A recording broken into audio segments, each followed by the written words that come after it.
নির্ধারিত সময়ের অনেক আগে উত্তরবঙ্গে প্রবেশ করেছে বর্ষা। বৃষ্টির জেরে নাজেহাল অবস্থা উত্তরবঙ্গবাসীর।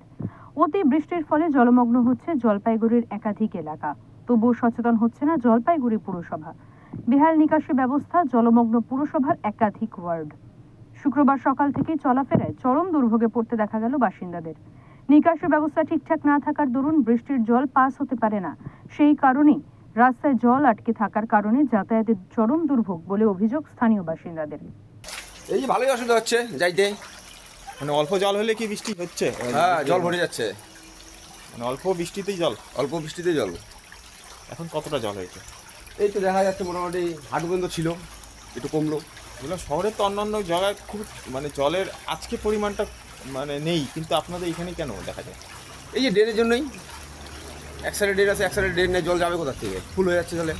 প্রতি বছরই অল্প বৃষ্টিতে জলপাইগুড়ি পুরসভার 16 নম্বর ওয়ার্ড, 12 নম্বর ওয়ার্ড এবং 25 নম্বর ওয়ার্ড, নেতাজি পাড়া, পরেশ মিত্র কলোনি, করলা নদী সংলগ্ন বেশ কিছু এলাকা জলমগ্ন হয়ে পড়ে, যার ফলে যথেষ্ট সমস্যার সম্মুখীন হতে হচ্ছে স্থানীয় বাসিন্দাদের।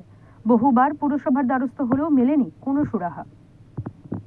জলপাইগুড়ি থেকে উজ্জ্বল হরের রিপোর্ট, ওঙ্কার বাংলা।